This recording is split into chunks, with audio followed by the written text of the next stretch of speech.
जय गुरु जी, शुक्राना गुरु जी, अनंतम अनंतम शुक्राना गुरु जी। ओम नमः शिवाय, शिव जी सदा सहाय। ओम नमः शिवाय, गुरु जी सदा सहाय।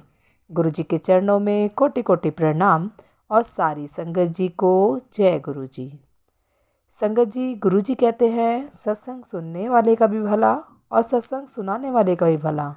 तो संगत जी, आपसे एक रिक्वेस्ट है कि सत्संग को पूरा सुने। सत्संग पसंद आए तो दूसरी संगत जी के साथ सत्संग को शेयर करें ताकि दूसरी संगत जी का भी भला हो सके। और संगत जी, यदि कोई भी सत्संग आपको बार बार पॉपअप हो रहा है तो इसका मतलब गुरु जी का ज़रूर कोई मैसेज है उस सत्संग में आपके लिए। तो सत्संग को ज़रूर सुने, पूरा सुने और गुरु जी का शुक्राना करते रहें। जय गुरु जी, शुक्राना गुरु जी। सारी संगत जी को जय गुरु जी। जय गुरु जी, शुक्राना गुरु जी। मैं अपना नाम गुप्त रखना चाहती हूँ। मैं मुजफ्फरनगर डिस्ट्रिक्ट से बिलोंग करती हूँ। मैं अपना सत्संग शुरू करने से पहले गुरु जी का मंत्र जाप करूँगी। ओम नमः शिवाय, शिव जी सदा सहाय। ओम नमः शिवाय, गुरु जी सदा सहाय। मैं गुरु जी के चरणों में हाथ जोड़कर प्रणाम करती हूँ। हे गुरु पिताजी, जाने अनजाने में कोई भी गलती हो जाए उसके लिए आप मुझे क्षमा करना। गुरु पिताजी से हम अगस्त में मिले थे। मेरे पति यानी कि जो अंकल जी हैं वो आर्मी में हैं। तो उनके जो साहब है उन्होंने हमें बोला था, हमें मतलब हमारे पति को, कि आप गुरु जी को मानना शुरू करो क्योंकि मेरे पेट में सिस्ट है, मतलब ट्यूब जो होती है उनमें मुझे सिस्ट है। काफ़ी बड़ी साइज़ की वो सिस्ट है, तो इस वजह से हम कंसीव नहीं कर पा रहे थे। तो साहब ने बोला आप गुरु जी को मानना शुरू करो तो आपको आराम लग जाएगा। फिर हमने एक बार, उन्होंने इनको सत्संग भेजा। एक आंटी को यूट्रस नहीं था और फिर भी गुरु जी ने उसका बच्चा ब्लेस किया। तो उन्होंने बोला कि गुरु जी में बहुत शक्ति होती है, आप गुरु जी को मान कर तो देखो। फिर हम अभी ऐसे ही गुरु जी को, उन्होंने हमें गुरु जी का स्वरूप दिया। तो बृहस्पति का दिन था उस दिन, जब गुरु जी हमारे इस छोटे से आशियाने में उनका हमने गृह प्रवेश किया। और सबसे अच्छी बात है, गुरु जी ने इस घर में जितनी भी नकारात्मकताएं थी या हमारे जीवन में जो भी नकारात्मकताएं थी उनको ख़त्म करने के लिए हमें मतलब हमारे जीवन में आए। वो जब गुरु जी आए तब हम पढ़ाई कर रहे थे। हम अपने कंपटीशन एग्ज़ाम की भी तैयारी करते रहते हैं। रात का समय था, 8:30-9 बजे का।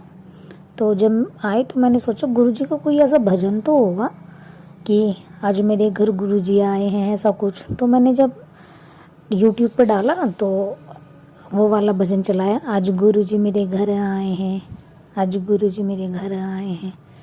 फिर ऐसे ही हमें पता चला, उन्होंने जल प्रसाद भी दिया था कि जो भी आप खाना बनाओगे खाओगे आपको गुरु जी को भोग लगाना है, कि गुरु जी भोग पा लीजिए तब आपको उसको खाना है और इस जल प्रसाद को पीते रहना और जब इसी में और बाकी जल में मिक्स करते रहना।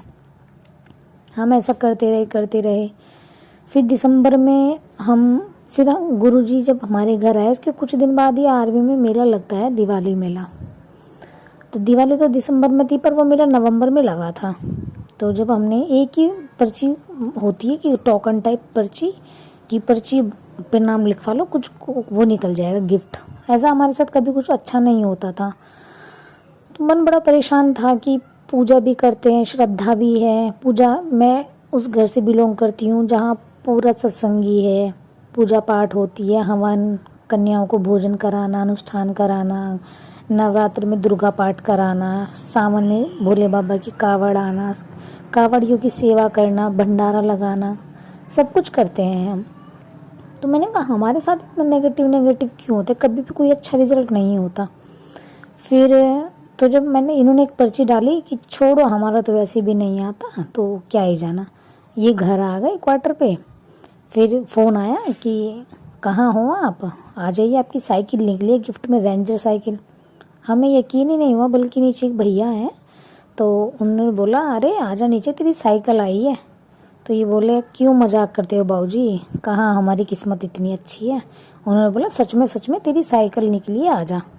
तो फिर ये वहाँ लेने गए तो हमें रेंजर साइकिल गिफ्ट में मिली। तो सबसे बड़ा शुक्राना मन को ये हुआ कि देख गुरुजी के आने से जीवन में एक अच्छी शुरुआत हुई है, बाहर आई है। तो जय गुरुजी, शुक्राना मेरे गुरुजी, शुक्राना मेरे गुरु पिताजी। ये बेटी बहुत छोटी है, बहुत अनजान है, जाने अनजाने में गलतियां कर देती है, लेकिन मैं हाथ जोड़ के प्रार्थना करती हूँ गुरु पिताजी आप मुझे माफ़ कर दीजिएगा। फिर कुछ दिन बाद ही ऐसा हुआ कि जो बेस्ट परफॉर्मर का सर्टिफिकेट मिलता है, 2-3 दिन बाद ही इनको बेस्ट परफॉर्मर का सर्टिफिकेट मिला। मैंने कहा वही वाह, गुरुजी के आने से तो अच्छा हो रहा है बहुत। एक थोड़ा ऑफिस का भी मतलब इनका इशू सा रहता है, तो मतलब वो धीरे धीरे शॉर्ट आउट होने लगा। अच्छी मतलब मन को सज्जनता, सहनशीलता, खुशियाँ मिलने लगी। फिर जो इनके साहब है उन्होंने बोला देख गुरुजी को आए अभी 1 महीना भी नहीं हुआ है, देख तेरे घर में अच्छा होने लगा, गुरुजी के नज़ारे देख अभी तो कितने अच्छे होते हैं। फिर मैं गुरुजी का कड़ा प्रसाद तो 1 या 2 बार ही बना पाई हूँ, लेकिन मैं जब भी चाय पीती हूँ, खाना खाती हूँ, कोई मेहमान आए, कोई भी आए तो मैं गुरुजी का भोग जरूर लगाती हूँ, जरूर मंत्र जाप करती हूँ। कहती हूँ गुरुजी इस खाने को अभिमंत्रित कर दीजिए ताकि हम इस खाने को खाएं और सारी नकारात्मकता, सारी बीमारियाँ ख़त्म हो जाएं। फिर मैं ले लेती हूँ। फिर उसके बाद हम लोग दिवाली पे घर गए तो 6 दिसंबर को हम लोग गुरुजी के दर्शन करने बड़े मंदिर आए। बड़े मंदिर के दर्शन किए। मन उस समय थोड़ा अपसेट सा था, कुछ अच्छा बुरा मतलब समझ में नहीं था, बस ऐसी गुम सी थे, दुनिया में घूम रहे थे। हो गए 1 मिनट के लिए जहाँ गुरुजी की गद्दी लगती है वहाँ पे बैठे, तो 1 मिनट के लिए मुझे गुलाबों की फ्रेग्रेंस आई, फिर चली गई। गुरुजी को निहारती रही, देखती रही, बोलती रही उनकी गद्दी को, झूले वाली गद्दी को, कि क्यों हो रहा है ये सब हमारी ज़िंदगी में, खुशियाँ कब आएंगी, कब नन्हा सा मेहमान हमारी ज़िंदगी में आएगा, कब सब ठीक होगा। धीरे धीरे घर वालों की नज़रों में भी गिरते जा रहे हैं, मान सम्मान कम होता जा रहा है, पता नहीं क्यों। फिर उसके बाद जब हम आए वहाँ से तो 7 तारीख को हम मतलब 6 तारीख को हम अपने घर आ गए रात को ट्रेन से। दिल्ली से पास में पड़ता, ज़्यादा दूर नहीं है। फिर उसके बाद 8 तारीख हो गई। 8 को ये मेरठ गए किसी काम से, तो वहाँ से साईं बाबा के मंदिर गए, पूजा वूजा करके प्रसाद का भोग लगवा के आ गए। 8 तारीख की रात को इनको इतना तेज बुखार हुआ। फिर 9 तारीख में चेक हुआ कि इनको डेंगू है। फिर डेंगू हो गया, फिर इनको दिखाया गया तो इनकी बॉडी डे पर डे बहुत कमज़ोर होती जा रही थी, डाउन पे डाउन। फिर मेरठ MH है, वहाँ इनको एडमिट कराया गया 10 तारीख को।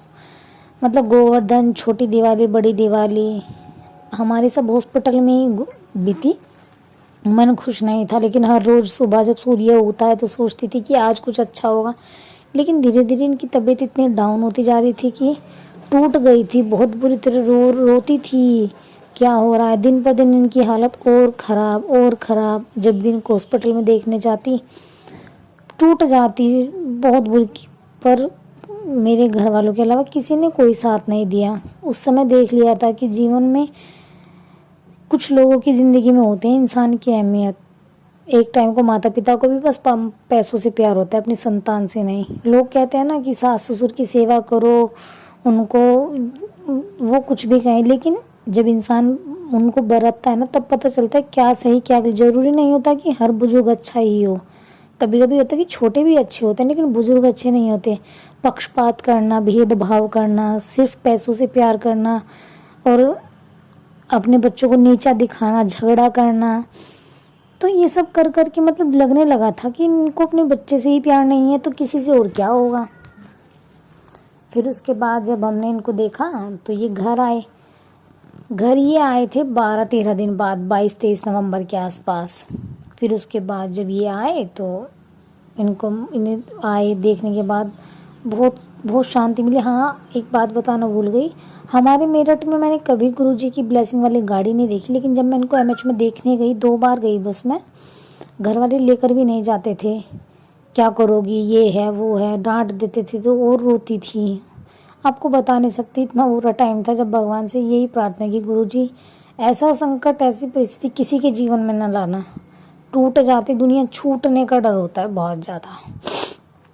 फिर उसके बाद एक बुलेरो थी, उस पे लिखा था गुरुजी ब्लेसिंग ऑलवेज विद यू। तो मैंने कहा गुरुजी की गाड़ी इधर कैसे? फिर मन को ये सुकून हुआ, नहीं अच्छा होगा, गुरुजी हैं वो कष्ट काट रहे हैं, कोई बात नहीं हम ले लेंगे ये कष्ट, पर मुझे गुरुजी पे भरोसा है, वो उनको ठीक करके घर ले आएंगे।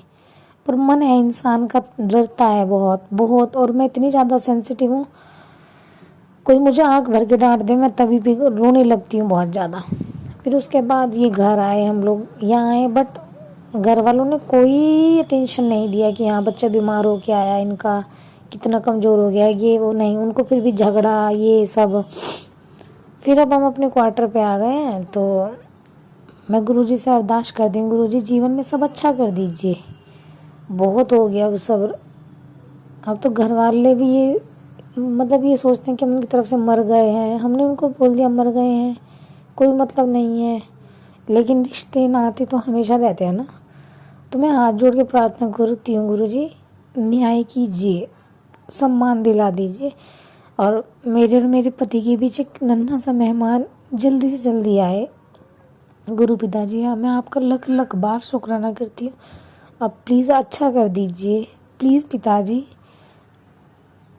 मैं सभी संगत से कहना चाहूँगी, मुझसे जो भी गलती हो गई हो मुझे माफ़ कर दीजिएगा। और अभी मैं 24 तारीख को घर गई थी, तो मेरी छत पे मैं ऐसे ही कपड़े सुखाने गई क्वार्टर की छत पे, तो वहाँ बहुत सारे बंदर थे, क्योंकि हम सुबह को रोटी बाजरा छत पे डालते हैं, तो मंकी खाते हैं, या कबूतर तो बहुत कम आते हैं जिधर हमारी पोस्टिंग है, तो वो खा रहे थे। तो हम मोंटी के अंदर खड़े थे जीने में, जैसे ही बहुत देर तक हम उनको देख रहे, तो वहाँ कोई कबूतर नहीं था, कोई भी नहीं। लेकिन जैसे ही हमने 1 मिनट के लिए मोंटी का गेट बंद किया और खोला, तो देखा वहाँ कबूतर पड़ा था, और उसके गर्दन में इतना गहरा दांत तभी तभी था। फिर मंकी को वहाँ से हमने भगाया डंडे से, फिर हम उस कबूतर को उठा के लाए, तो उसकी गर्दन में ऊपर की तरफ थोड़ा सा खून निकल के आया। मैंने कहा तो अभी ताज़ा ताज़ा घाव है, इसको मंकी ने दांत मारा है। फिर भी मैं उसको उठाकर नीचे ले आई, मैंने उसको पानी पिलाया। मैंने बोला गुरुजी मैं जान गई हूँ कि ये आपने कोई इतना बड़ा संकट था हम पर, जो आपने इस कबूतर के रूप में आके लिया है, जबकि कबूतर यहाँ बहुत 100 में से केवल 10% ही आते हैं, 3% ही बस। फिर मैंने उसको किचन में ला के रखा, मैं खाना बना रही थी, मैंने उसको पानी पिला दिया, उसने पानी पी लिया। फिर सब्जी वाला आया, मैं उसको थोड़ा सा दूध रख के नीचे सब्जी लेने चली गई। ये लगभग 1:30-2 बजे की बात है, 24 तारीख की। फिर उसके बाद जब मैं नीचे से आई, तो उसकी गर्दन और लटकी हुई थी, तो फिर मैंने देखा वो मर चुका था। मैंने कहा इसका मतलब इतना भयानक कष्ट था जो गुरुजी ने अपने ऊपर ले लिया, वो नहीं बच पाया। गुरुजी मैं आपसे हाथ जोड़ के प्रार्थना करती हूँ कि आप जो भी कष्ट है पूरी तरीके से ख़त्म कर दीजिए। देखिए हमारा जीवन इंसान का है, इंसान है तो धूप छाँव आएगी, ये मुझे पता है गुरु पिताजी, लेकिन वो धूप इतनी देना जो हम सहन कर सकें, ऐसी मत देना कि हमारे मान सम्मान पर बात आ जाए।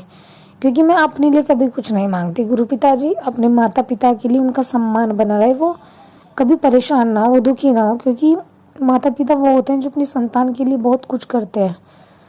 ये तो ऐसा शादी होने के बाद होता है संगत जी, पर बहुत अच्छा होगा कि वो अपने सामने हमारे सामने खुश रहे, वो अपनी जिंदगी हर खुशी का अनुभव करे जिसके लिए उन्होंने इतना किया है। आपसे हाथ जोड़ के प्रार्थना करती हूँ गुरु पिताजी, नन्हा सा मेहमान जल्दी से जल्दी हमारे घर आए। और मैं ये भी कहूँगी अगर मुझसे सत्संग बोलने में या कुछ बात कहने में गलती हो गई हो, किसी को बुरा लगा हो, तो उसके लिए हम हाथ जोड़ के माफ़ी मांगते हैं। हे गुरु पिताजी, एक अनजान बालक समझ के माफ़ कर देना। कान पकड़ के बोलती हूँ गुरु पिताजी, जाने जाने में कोई गलती हो जाए तो उसके लिए क्षमा करना पिताजी। मैं अपना सत्संग अब यही विराम करूँगी, और मैं चाहूँगी जल्दी से जल्दी गुरु पिताजी नन्हा सा मेहमान हमारे घर में भेजे, ताकि मैं बहुत जल्दी बड़ा शुक्राना सत्संग करूँ। मेरी शादी को 3रा साल चल रहा है, प्लीज़ पिताजी अब सुन लीजिए। अब मैं अपने सत्संग को यही विराम देती हूँ, और अपने सत्संग को ओम नमः शिवाय, शिव जी सदा सहाय, ओम नमः शिवाय, गुरु जी सदा सहाय। जय गुरु जी, शुक्राना गुरु जी। जय गुरु जी। संगत जी यदि सत्संग पसंद आया हो, सत्संग को लाइक करें, चैनल को सब्सक्राइब करें। सत्संग बोलने में कोई गलती हो गई हो तो कृपया क्षमा करें। और यदि आप भी अपना सत्संग दूसरे संगत जी के साथ शेयर करना चाहते हैं, तो डिस्क्रिप्शन में दी गई ईमेल आईडी और व्हाट्सएप नंबर पर आप अपना सत्संग लिखकर या रिकॉर्ड करके भेज सकते हैं। आपका सत्संग भी दूसरे संगत जी के साथ ज़रूर शेयर किया जाएगा और सत्संग को पूरा सुने, दूसरे लोगों के साथ शेयर करें, दूसरी संगत जी का भी भला हो सके और आपको भी गुरु जी की ब्लेसिंग मिल सके। जय गुरु जी, शुक्राना गुरु जी। सारी संगत जी को जय गुरु जी।